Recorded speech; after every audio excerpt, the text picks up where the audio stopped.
하나님께 드리는 제사라는 제목으로 하나님 말씀 선포해 주실 때 우리 큰 은혜가 있기를 소망합니다. 이제 목사님 나오시겠습니다. 할렐루야. 선교사님 반갑습니다. 이제 한국 방문 마치고 돌아오셔서 또 오늘 처음 뵙게 되는 것 같습니다. 자, 오늘 말씀은 여러분들이 너무나 잘 아는 본문을 택했습니다. 로마서 12장 1절부터 2절까지인데요. 이제 그 주제가 있습니다. 그건 뭐냐면 진정한 예배, 하나님이 받으시는 예배는 어떤 예배인가 하는 것입니다. 여러분, 주일을 맞이하면서 우리가 이곳에 나와서 예배를 드리잖아요. 근데 주일 예배를 하나님께서 기쁘게 받으시는 것이 아니라면 우리가 이렇게 매주 나와서 드리는 이 예배가 모두 다 헛것이겠죠. 그렇게 되면 하나님께서 예배자들을 위해서 복을 주시는 그 복과 은혜도 우리가 누릴 수 없을 것입니다. 왜 주일 예배가 중요할까? 왜 우리가 주일마다 나와서 예배를 꼭 드려야만 할까? 여러 가지 이유가 있겠습니다. 근데 우리가 하나님 앞에 믿음으로 정성껏 드렸을 때 하나님이 이 예배를 받으시고 예배자들에게 주시는 축복이 있습니다. 어떤 축복이 있는가 하면 첫 번째로는 회복이에요.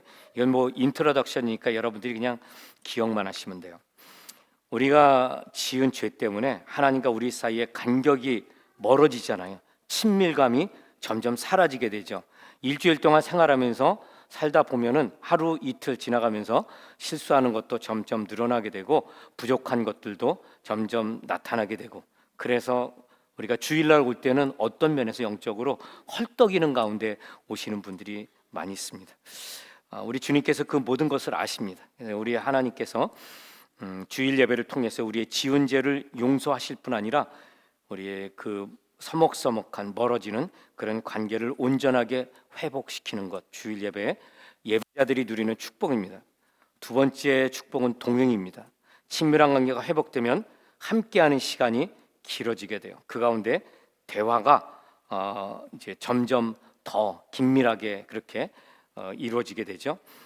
주님께서 함께 하시기 때문에 그런 것입니다.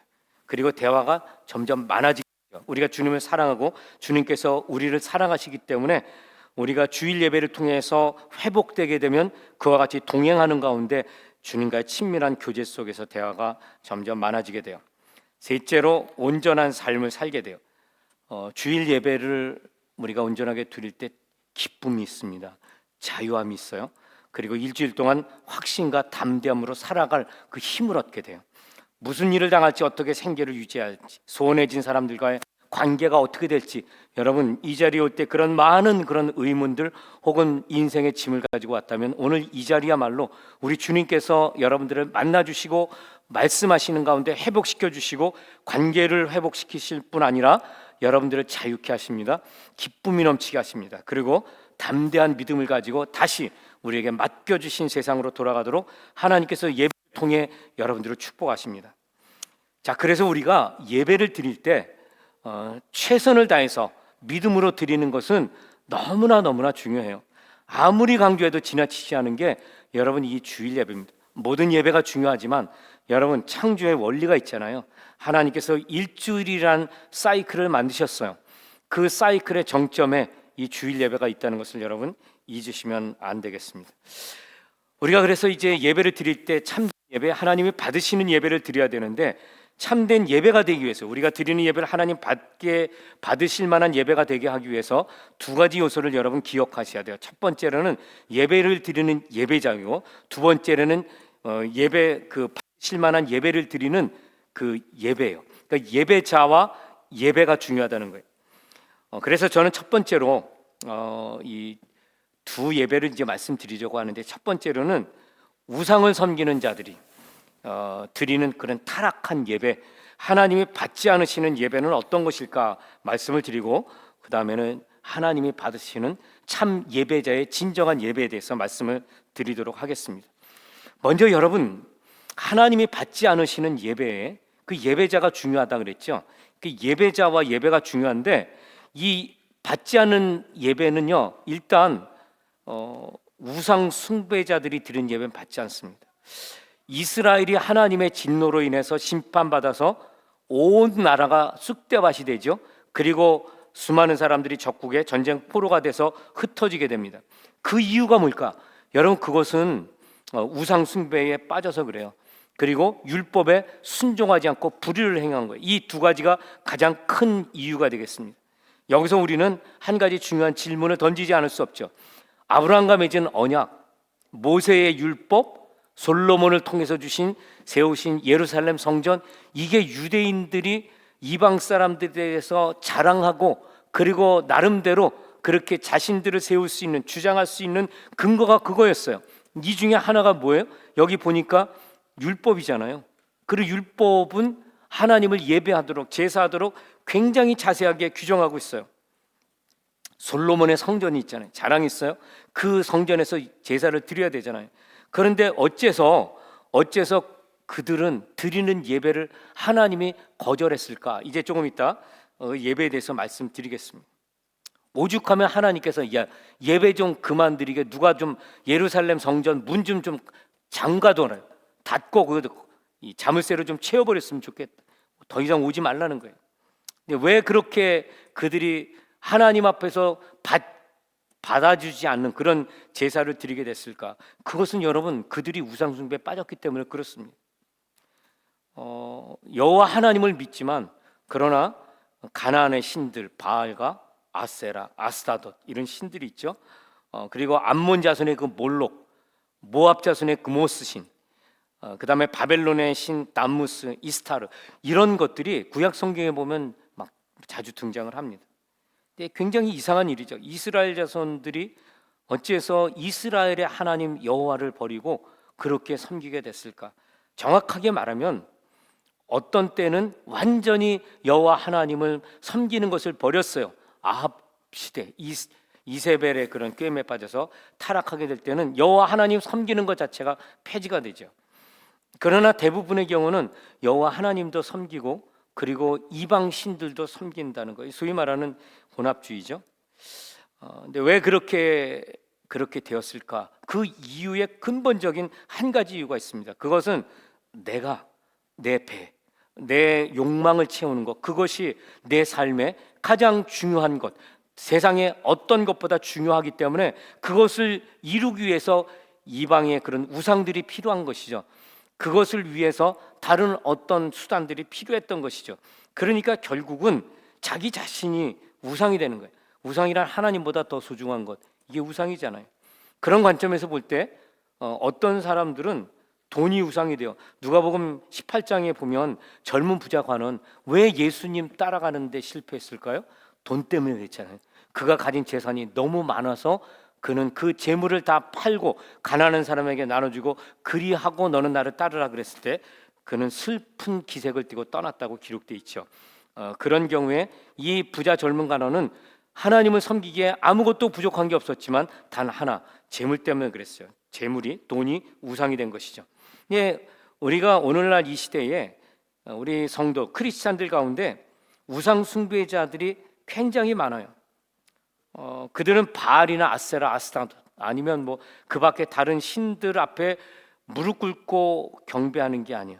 제가 지금 말씀드리는 것은 소위 교회에 다니는 그런 크리스찬을 말하는 것입니다. 그런 사람들이 뭐 우상을 만들어서 섬기는 거 아니죠. 두 가지 그런 어떤 종교를 동시에 믿는 것도 아니에요. 그럼에도 불구하고 이 땅에 수많은 크리스찬들이 우상을 섬기고 있어요. 이게 이제 무슨 의미인가 하면은 자신의 생활 안정이 예수 믿고 순종하는 것보다 더 중요하고 그래서 더 높은 순위에 두는 것, 이 우상 숭배하는 것입니다. 마태복음 6장 24절 보면 예수님께서 이 돈 있잖아요, 재물에 대해서 아주 명확하게 말씀을 하세요. 한 사람이 두 주인을 섬기지 못할 것이니, 주인이라고 하면 자기 위에 있는 그런 존재를 말해요. 혹 이를 미워하고 저를 사랑하거나 혹 이를 중히 여기고 저를 경히 여김이라. 너희가 하나님과 재물을 겸하여 섬기지 못하느니라. 그러니까 여기 재물이 만몬이에요, 돈이에요. 이와 같은 재물에 대한 주님의 가르침에서 우리가 주목해 봐야 될 것은 이 사람들이 재물을 섬김의 대상으로 본, 워십의 대상이에요. 서빙의 대상이라는 거. 이건 신적인 존재를 말해요. 이게 우상이라는 것입니다. 예수님께서 말씀하실 때 돈을 우상으로 삼는 사람은 결단코 하나님을 예배할 수 없어, 섬길 수 없어, 이렇게 말하는 것이죠.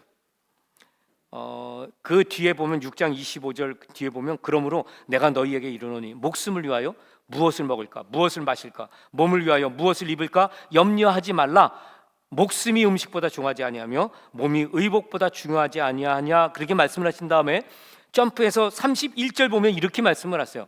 그러므로 염려하여 이르기를 무엇을 먹을까, 무엇을 마실까, 무엇을 입을까 하지 말라. 이는 다 이방인들이 구하는 것이라. 그러니까 이게 뭐, 이방인들은 우상 숭배자를 말하는 것입니다. 여호와 하나님을 믿지 않는 자들, 그 이방인들이 구하는 것이라. 너희 하늘 아버지께서 이 모든 것이 너희에게 있어야 할 줄을 아느니라. 그런즉 너희는 먼저 그의 나라와 그의 의를 구하라. 그리하면 이 모든 것을 너희에게 더하시리라. 이렇게 말씀을 하십니다. 여러분, 예수님께서 왜 특별히 돈을 찍어서 그 말씀을 하셨을까요? 그것은 오늘날에도 여전히 수많은 사람들이 돈을 우상시할 것을 이미 알고 계셨기 때문에 그래요. 이 말씀뿐만 아니라 너희의 재물이 있는 곳에 너희의 마음이 있느니라. 이 돈의 위력이 얼마나 큰지 사람들이 살아갈 때 자기의 마음을 어디에 두느냐? 재물에 둔다는 것입니다. 오늘날 수많은 크리스찬들이 돈 앞에 무릎을 꿇죠. 그리고 교회들도 마찬가지. 그렇지만 현대 크리스찬들이 우상으로 삼는 것은 돈만이 아니죠. 지금 시대에 이런 우상으로 삼기는 게 굉장히 많아요. 요즘 한 유튜브 클립 보면은 건강에 대한 강의라든가 그런 비법 이런 걸 소개하는 게 얼마나 많습니까? 이런 것들을 보면 건강이 정말 우상이구나. 또 가정이 우상인 것은 고대로부터 지금까지 변함이 없죠. 가족 우선주의. 그 다음에 요즘에는 이 지상 최고로 중요한 거 외모 지상주의. 외모, 건강, 이게 굉장히 중요하죠. 이게 여러분 사람의 밸류를 결정해요. 얼굴 예쁜 게 이게 그 사람의 밸류를 결정한다니까요. 그러니까 예전에는 우스갯소리로 못생긴 게 죄냐 그랬는데 요즘은 정말 죄로 취급받을 만큼 그렇게 학대당하는 게 그게 요즘 세상이죠. 어떻게 보면 되게 우스운 소리인데 그만큼 여러분 가치가 왜곡되어 있다는 걸 말하는 거예요. 성경의 가치에서 왜곡되어 있는 것을 보여주고 있는 것이죠. 이런 것들은 여러분 모두가 다 우상 숭배로 그렇게 몰리게 돼 있어요. 하나님보다 더 중요하게 여기는 걸 따라가게 돼 있다는 거예요. 그래서 하나님을 섬기고 예배하는 자리에서 일탈하게 돼요. 비록 형식적으로는 하나님을 예배한다고 하지만 그러나 그 예배는 하나님이 안 받으신다는 거예요. 여러분, 우리가 이제 이런 것들을 보면서 이런 현실이 정말 무섭구나, 끔찍한 현실이구나, 교회 안팎에서 이런 가치관, 이런 세계를 우리가 쉽게 볼 수 있는 것이 이게 결코 평범한 것이 아니구나, 이렇게 우리가 극도로 경계해야 되는 이유가 있어요. 그건 뭐냐면 한마디로 그렇게 하나님보다 더 좋은 것을 가지고 있는 사람들의 예배는 하나님이 안 받으신다는 거예요. 하나님은 진정한 예배자의 믿음의 예배만 받으십니다. 세상의 가치관에 따라 살아가는 것과 자신의 욕망을 만족시키기 위해 살아가는 사람들이 교회에 와서 예배 드리잖아요. 여기에 대해서 하나님 뭐라고 경고하시는가 하면 이사야 선지자를 통해서 1장 11절 12절 보면 이렇게 말씀했어요. 여호와께서 말씀하시되 너희의 무수한 재물이 내게 무엇이 유익하뇨? 나는 수량의 번제와 살찐 짐승의 기름에 배불렀고 나는 숫송아지나 어린 양이나 숫염소의 피를 기뻐하지 아니하노라. 너희가 내 앞에 보이러 오니, 예배 드리러 왔는데 나한테 얼굴 도장 찍으려고 보이러 왔다 그래요? 너희가 내 앞에 보이러 오니 이것을 누가 너희에게 요구하였느냐? 내 마당만 밟을 뿐이니라. 이래. 근데 여러분 이걸 한번 픽처로 그려보세요. 너희가 그렇게 내 앞에 얼굴 도장 찍으러 왔는데 그거는 그냥 내 앞에 성전에 마당만 밟을 뿐이라. 여러분 예루살렘 성전을 보면 거기에 이 성전의 의미에는 두 가지가 있어요. 헬라어로 보면 두 가지가 있는데 하나는 전체 경내 전체를 말하는 성전이 있고 그리고 건물 자체 말하는 성전이 있어요. 여기서 이제 성전은 뭐냐면은 이 건물을 말해요. 건물이 아니라 건물을 포함한 전체를 말해요. 성전에 이렇게 딱 들어가잖아요. 그러면은 제일 먼저 뭐가 있냐면 이 뜰이 있는데 이 코트 마당이에요. 마당에 보면은 여인들이 이스라엘의 여인들. 그러니까 이스라엘 족속이라면 누구나 들어갈 수 있는 뜰이 있어요. 그래서 거기는 남녀노소 구분 않고 다 들어갑니다. 그런데 거기서 실제로 문이 있어요. 그 앞에 그 문, 성전 건물에 문이 있는데 이 문을 열고 들어가잖아요. 그러면 이스라엘의 성인 남성들은 들어갈 수 있는 그런 또 다른 뜰이 있어요. 그거는 이제 뜰이라고 안 그러고 코트라 그래요. 그런 코트가 있어요. 그리고 그곳을 넘어가면 제사장 그룹이 들어갈 수 있는 또 코트가 있어요. 그리고 거기서 한 걸음 더 들어가면 성소가 있습니다.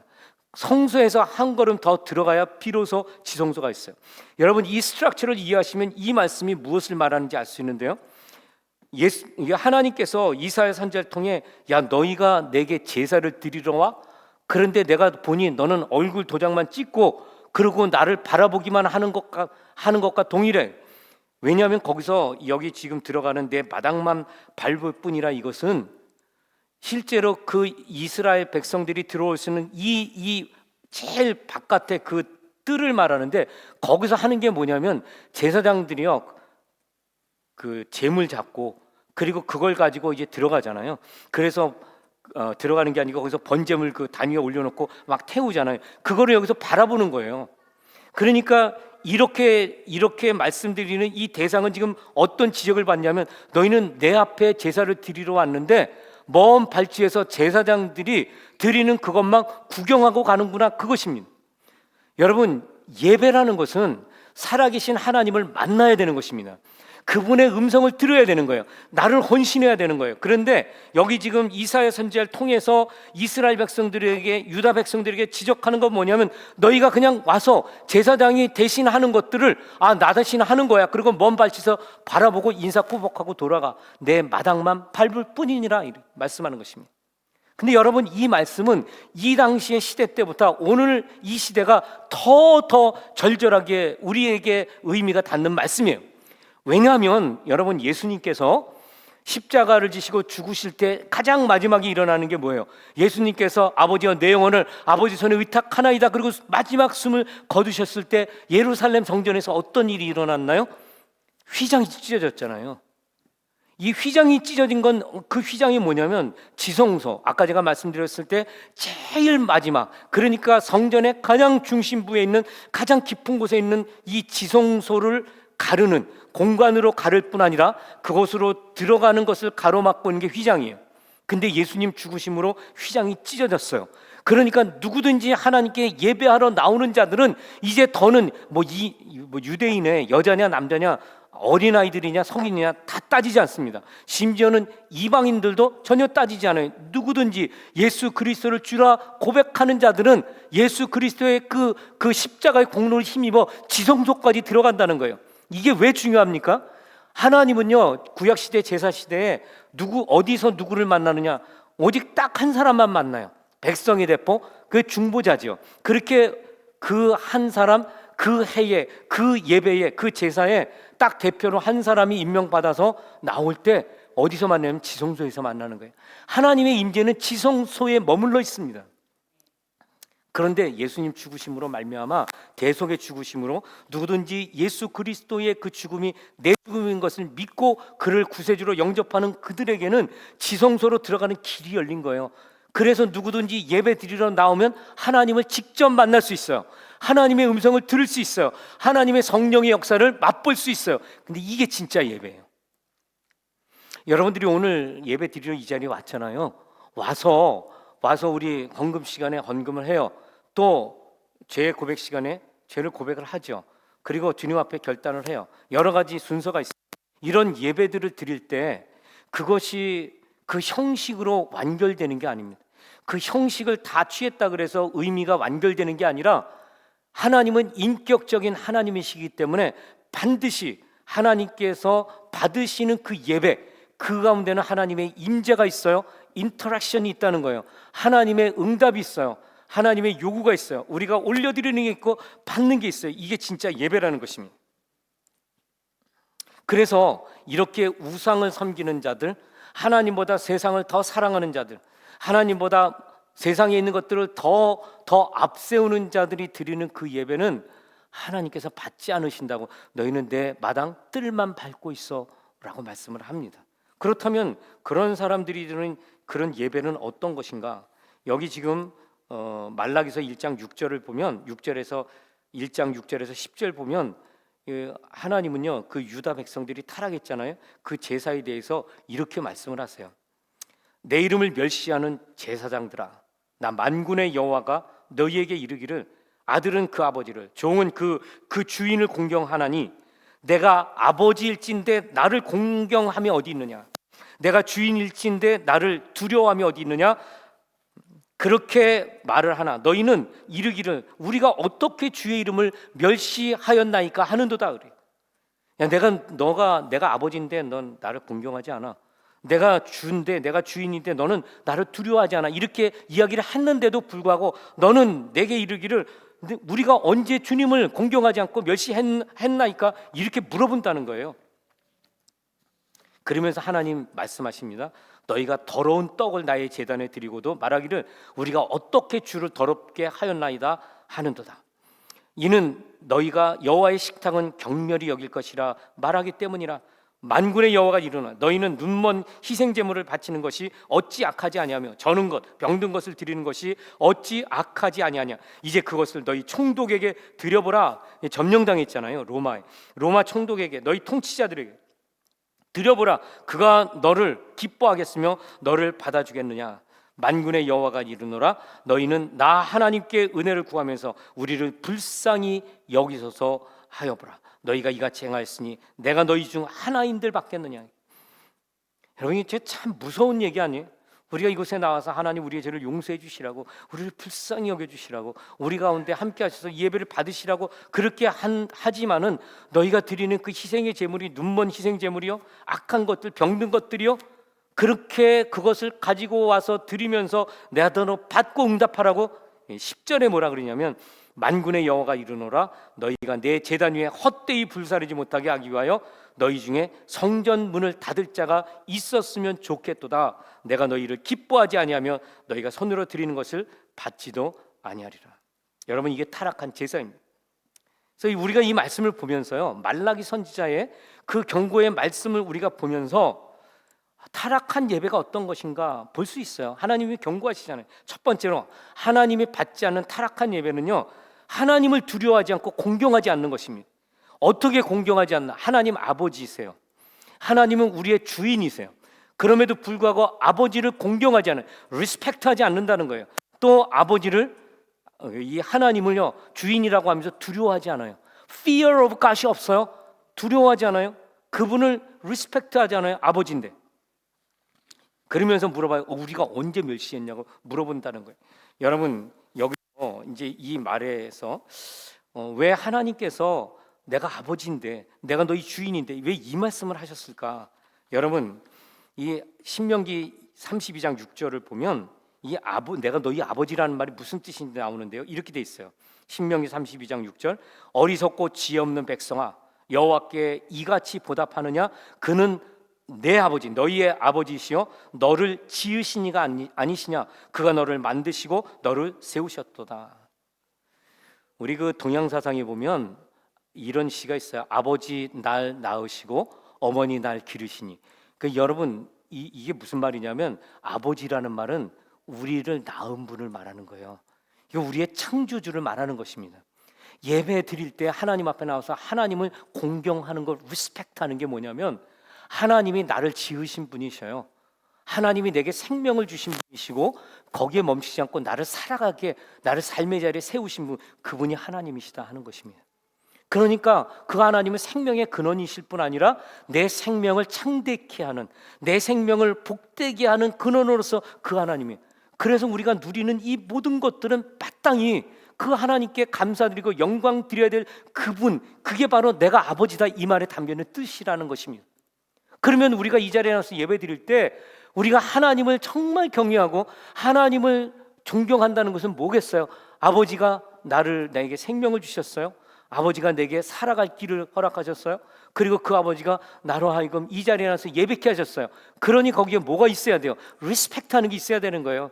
내 생명의 근원이신 하나님, 나에게 살아갈 수 있도록 나를 세우신 하나님, 감사함이 있어야 된다는 거예요. 더 나가서 여기 이제 이게 이제 아버지의 뜻이야. 아버지 하나님. 그런데 그것만이 아니고 여기 보니까 하나님이 주인이라 그러잖아요. 근데 이 주인은 여러분 오늘날 회사에 뭐 경영자가 직원 부릴 때 그런 것이 아니에요. 여기서 말하는 주인은 이미 말라기 선지자가 활동했던 게 주전 5세기경 아닙니까? 아주 고대 세기예요. 거기서 이 주인은 종을 소유한 자 그 이상의 엄청난 그런 무게가 있는 그런 타이틀이에요. 그런데 이 말씀이 쓰인 말라기에서 하나님이 내가 너희 주인 아니냐라고 말하는 것은 그런 엄밀로운 그런 사회적인 컨텍스트에서 신적인 그 권위를 부여했을 때 그 하나님이 내가 너희 주인이라는 말이 얼마나 무게가 있는 건지 여러분 한번 상상해 보시기 바라요. 한마디로 말하면 하나님은 우리의 모든 것을 주관하시는 그런 주관자, 이게 주인이란 뜻입니다. 여러분 이제 한번 돌이켜 봅시다. 그러면 우리가 여호와 하나님 앞에 나와서 예배드릴 때 말라기 선지자를 통해서 하나님 말씀하시기를 야 너희가 성전에 나와서 예배를 드리는데 내가 너희의 아버지고 내가 너희의 그런 주인일진데 너희가 나한테 예배드릴 때 이렇게 해? 이게 우리에게 어떻게 적용이 돼야 되겠어요? 우리가 오늘 이 자리에 나와서 예배드릴 때 정말 그 하나님이 내게 생명을 주신 분이요 나를 살아가게 하시는 분이요 그리고 나를 지금 이 자리에 세우신 분이라고 하면은 진정으로 우리 마음속에 그런 기쁨과 경외함이 있는가 하는 것입니다. 여러분 하나님을 리스펙트하는 게 있습니까? 하나님이 얼마나 존귀하신 분이세요. 우리 찬양을 이제 그는 존귀하신 분, 그는 존귀하신 분, 그분은 우리의 주인이세요. 그분은 나의 왕이시여.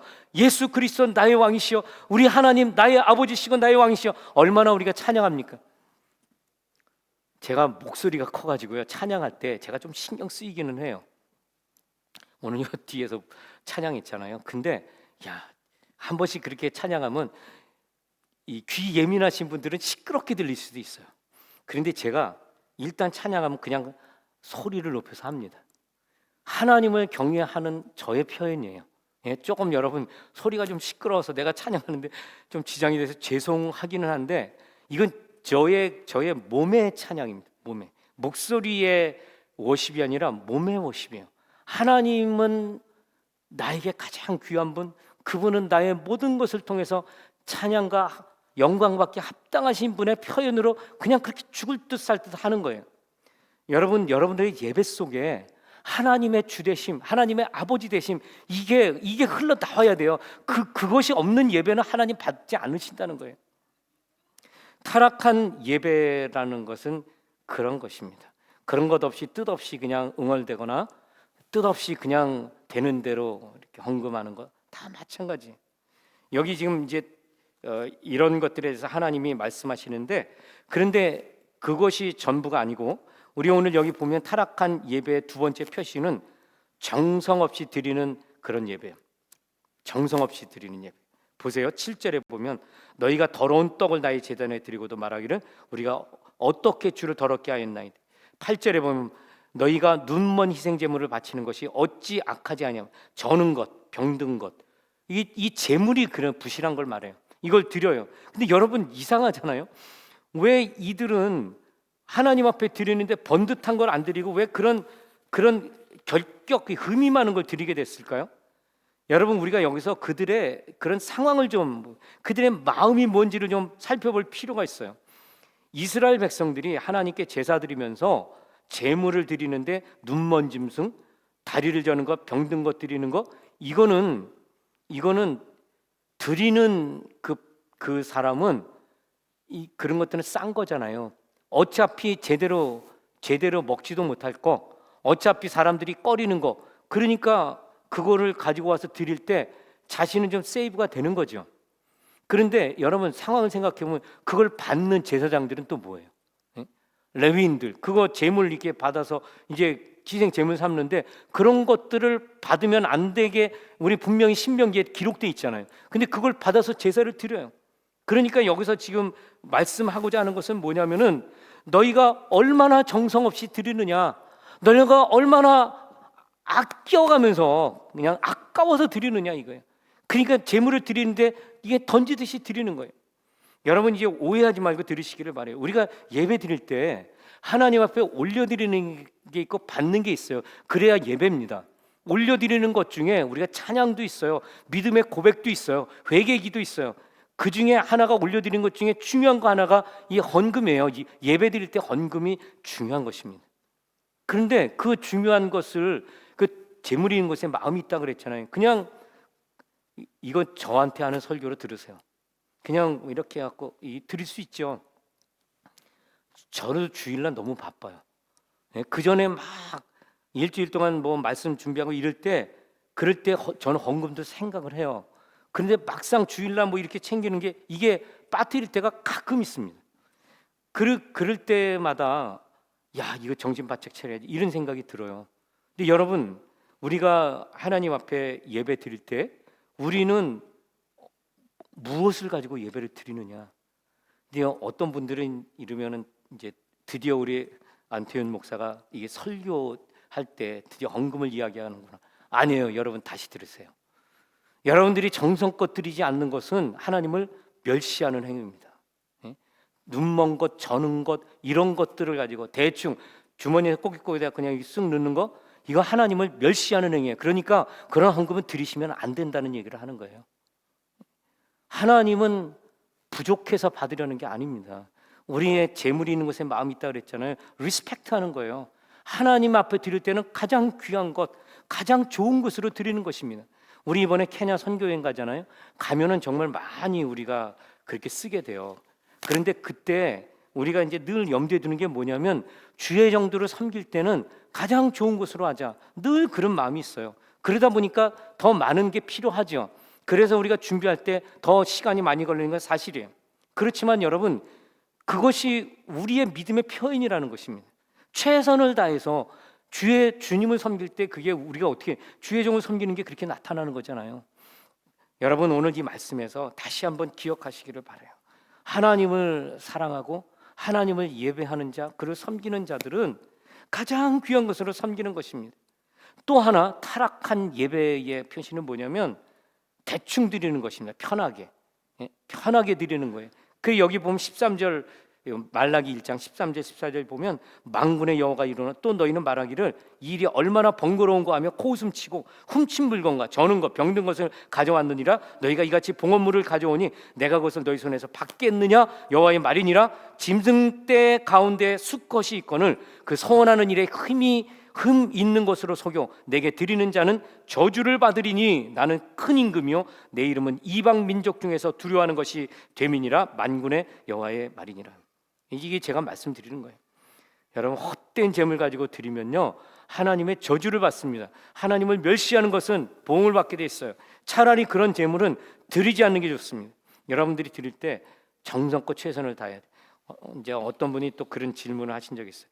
아니, 믿음이 다 큰 분이 있고 작은 분이 있고 그런데 어떻게 헌금을 드릴 때 최선을 다해서 정성껏 믿음으로 다 드리겠습니까? 맞는 말이죠. 누가 그걸 모르겠어요. 목회자는 너무나 잘 알아요. 그러니까 여러분들이 제가 이 말 드릴 때 아유, 헌금할 때 뭐 대충 드리면 큰일 나겠다. 그래서 삼가 조심하느라고 헌금 못 드리는 일은 제발 없기를 바랍니다. 그런 얘기를 드리는 게 아니에요. 여러분들이 나와서 예배를 드릴 때 하나님을 의식하라는 이야기입니다. 하나님을 두려워할 줄 알아야 돼요. 그리고 그 모든 행위가 하나님 앞에 기억된 바 되는 것을 말하는 것입니다. 그렇기 때문에 우리가 이런 것들을 할 때 피해야 될 것은 대충 하는 거예요. 편한 대로, 쉬운 대로. 그렇게 할 때 하나님께서 그런 것을 보면서 야, 그런 것들은 차라리 내게 드리지 마라고 말씀을 한다는 것입니다. 자, 그러면 여러분, 오늘 이 말씀에서 그렇다면 우리 참된 예배자 그리고 진정한 예배는 뭐야? 라고 물을 수 있잖아요. 네, 여러분이 이제 잘 아시는 로마서 12장 1절 2절이 여기에 대해서 아주 분명하게 말씀을 해요. 그러므로 형제들아 내가 하나님의 모든 자비하심으로 너희를 권하노니 너희 몸을 하나님이 기뻐하시는 거룩한 산 제물로 드리라. 이는 너희가 드릴 영적 예배니라. 너희는 이 세대를 본받지 말고 오직 마음을 새롭게 함으로 변화를 받아 하나님의 선하시고 기뻐하시고 온전하신 뜻이 무엇인지 분별하도록 하라. 자, 이제 여러분, 이 참된 예배자와 진정한 예배는 하나입니다. 그래서 이거는 아까 타락 우상 숭배자와 타락한 예배는 제가 분리해 설명했지만 이건 하나예요. 이제 이것을 말씀드리고 마치도록 하죠. 여기 보면은 이것이 너희가 드리는 영적 예배니라 그랬어요. 여러분, 예배란 무엇입니까? 예배는 그 대상인 그 신 하나님을 높여드리는 거예요. 그게 예배예요. 그런데 뜬금없이 그냥 높여드리는 게 아니에요. 하나님 최고, 하나님 완전하신 하나님, 물론 이거 다 예배 행위죠. 하나님을 높여드리는 거예요. 그런데 여기서 로마서 12장을 보면 바울 사도는 이 영적인 예배, spiritual worship이 무엇인지를 아주 정확하고 분명하게 구체적으로 말씀드리고 있어요. 여기 보니까 뭐라고 말씀을 하느냐? 여러분, 여기서 말씀하는 것은 너희 몸을 하나님이 기뻐하시는 거룩한 산 제물로 드리라, 이렇게 말씀을 하고 있어요. 너희 몸을 거룩한 산 제물로 드리는 게 영적 예배라는 거예요.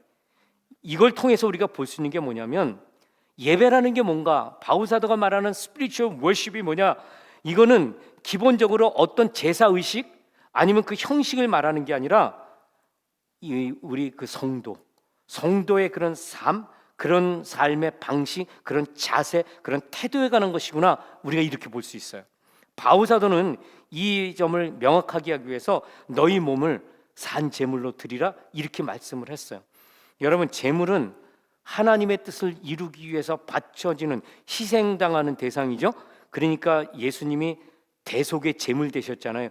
우리 죄를 용서받기 위해서, 대신 치르기 위해서 예수님이 죽으셨죠. 이 예수님이 이 희생 제물 되신 거예요. 이것은 성도의 삶이 제사의 희생 제물처럼 하나님 앞에 헌신되어야 됨을 말하는 것입니다. 이게 다시 말하면은 우리의 삶이 하나님이 받으실 만한 그런 영적 예배가 되기 위해서 우리에게 필요한 게 있다는 거예요.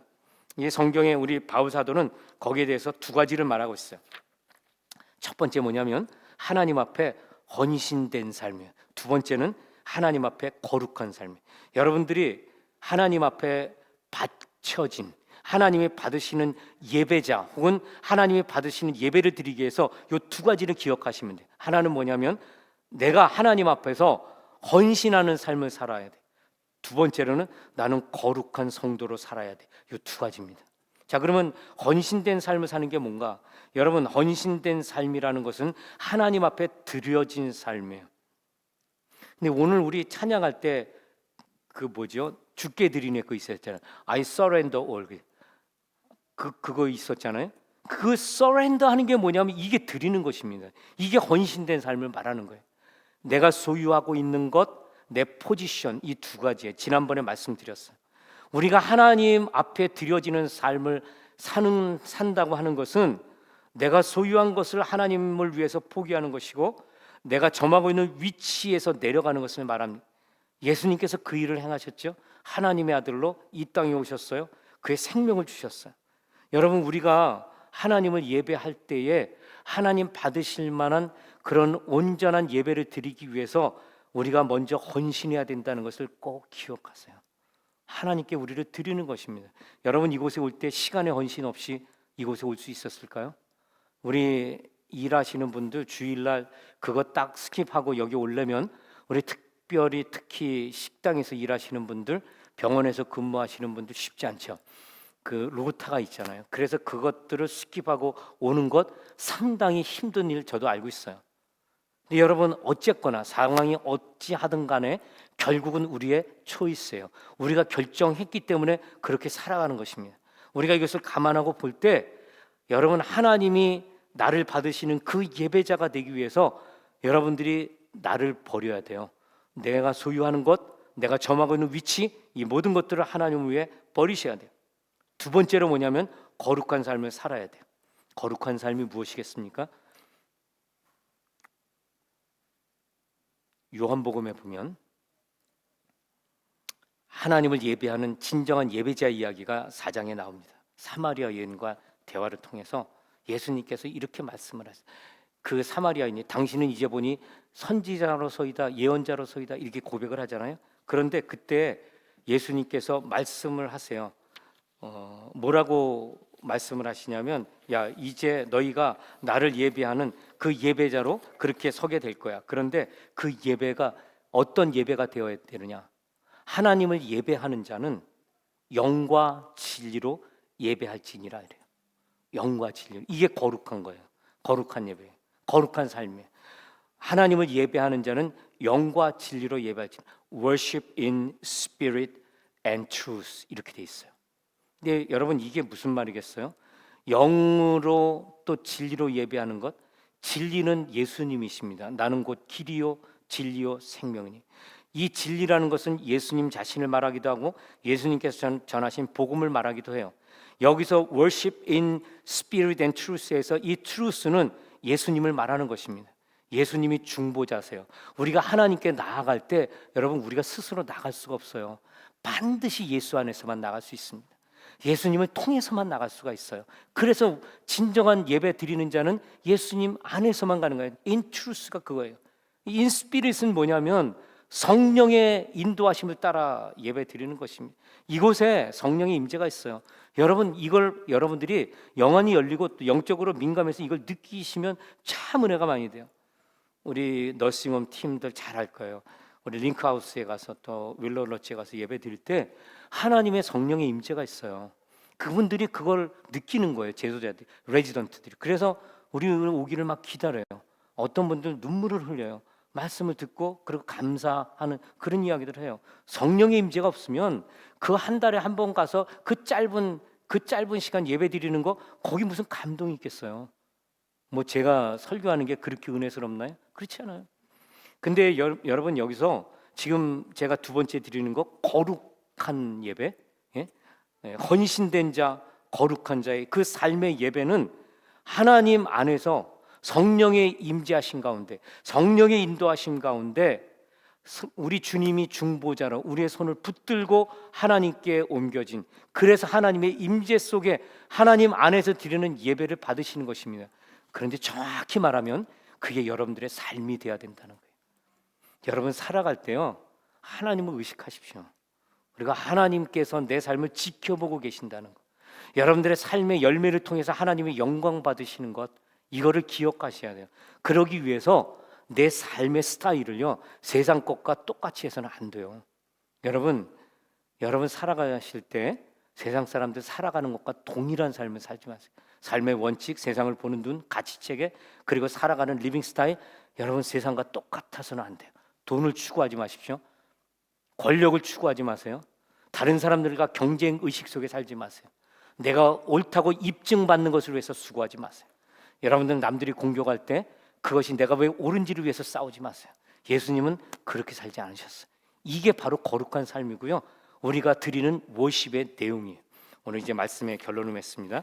사랑하는 성도 여러분, 여러분들이 그동안 일주일 동안 세상에서 생활하시면서 얼마나 힘들게 생활하셨어요. 스트레스 많이 받으셨죠?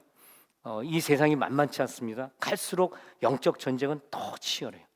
그런데 이럴 때 우리가 어떻게 하나님께 나아가야 될까? 그것은 여러분 천천의 수은, 만만의 기름이 아니에요.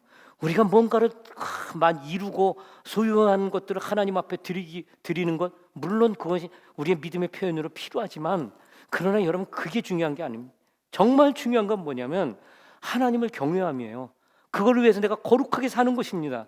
그리고 하나님의 영광을 위해 한 시간, 하루, 일주일 그렇게 살아가는 거, 그거를 볼 때 하나님이 여러분들을 받아주세요. 오늘 이 주일 예배는 그 꽃이 되어야 된다는 것입니다. 오늘 이 거룩한 예배, 영적인 예배, 그래서 하나님이 받으시는 그런 예배를 내 인생을 통해서 드리기로 결단하는 여러분과 제가 되기를 주님의 이름으로 축원합니다. 자, 이제 우리 잠시 한번 기도하는 시간을 좀 가질까요? 여러분